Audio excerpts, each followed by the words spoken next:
A ray of light passes through an equilateral prism, refractive index दे रखा है 1.5, such that angle of incidence is equal to angle of emergence. ये कब होता है? जब prism is under minimum deviation and the latter is, latter मतलब होता है बाद का, यानी कि emergence angle जो कि इंसिडेंट के बराबर है, is 3/4 of the angle of prism, जो कि 60 डिग्री है. Calculate the angle of deviation.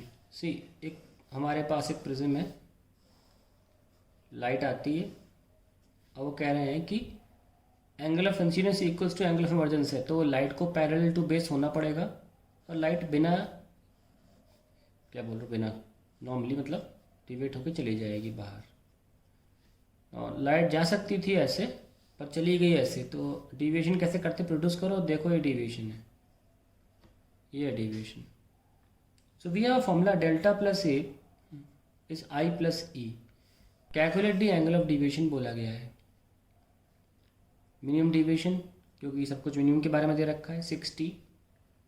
I और E बराबर है तो 2E लिख दो, क्योंकि बस 2I भी लिख सकते हो, लेकिन E को बोला हुआ है ना letter, 3/4 of the angle of prism जो कि 60 डिग्री है, plus 60 is equal to 2 into 3/4 of 60 for 15 सा 15 3 45 to 90.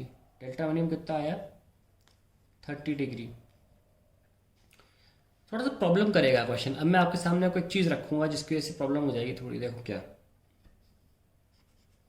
Mu is equals to sine delta minimum plus A upon 2 upon sine A upon 2.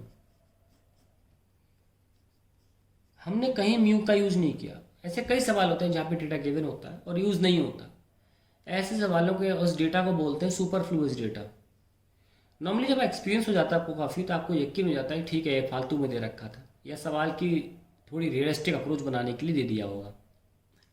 लेकिन जब मैंने इस क्वेश्चन को 1.5 लगा के किया तो पता लगा कि इससे ही फॉर्मूला सवाल सॉल्व हो रहा है, और ये पता लगा कि हमारा जो आंसर है वो मैच नहीं कर रहे हैं दोनों से अगर निकाला जाए.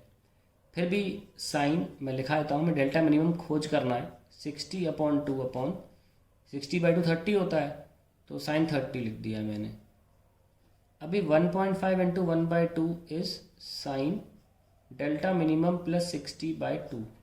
ये हो जाएगा 1.5/2 0.75, जिसको 3/4 भी लिख सकते हैं. तो हम लिख सकते हैं delta minimum plus 60/2 is equal to sine inverse of 3/4. ये वजह है कि हमें इस तरीके से नहीं करना चाहिए. बोर्ड एग्ज़ाम में या यूँ कहिए किसी भी और कॉम्पिटिटिव एग्ज़ाम में अगर एग्जैक्टली ये क्वेश्चन आ जाता है, वजह जब तक कि वैल्यू अच्छी ना दे रखी हो, इस वैल्यू का 3/4 पे हमें ज़्यादातर आंसर पता नहीं होता. 3/4 पे क्या आंसर आएगा, इसलिए we cannot say anything. We don't know what is the angle at this value, so this approach is not going to be good. Otherwise also this is a board examination question. If you go through, अब किस साल में आया वो मुझे पता नहीं, पर ये बोर्ड एग्जाम का क्वेश्चन है.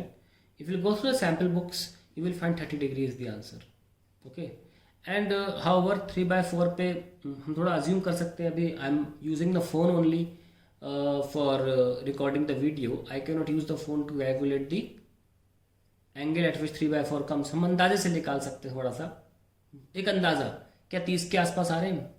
देखो 0.75 होता है, 0.866 होता है √3/2, जिस पर हमें 60 डिग्री मिलता है. तो किस पे बोला मैंने? 0.866 एक्चुअली √3/2 की सॉल्व वैल्यू होती है, और इस पर हमको 60 डिग्री मिलता है. हम साइन एक ऐसा फंक्शन है कि इस वैल्यू को अगर हम बढ़ाएंगे तो एंगल भी बढ़ेगा और घटाएंगे तो एंगल भी घटेगा.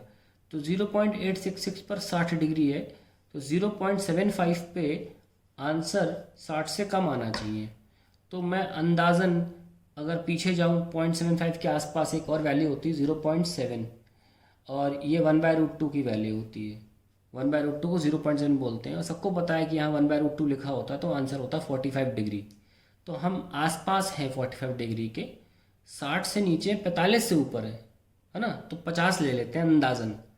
अगर हम 50 ले लेते हैं अंदाजे से तो 100 आ जाएगा, और डेल्टा मिनिमम 40 आ जाएगा. किसी भी कीमत पे 40 और 30 आसपास भी नहीं है.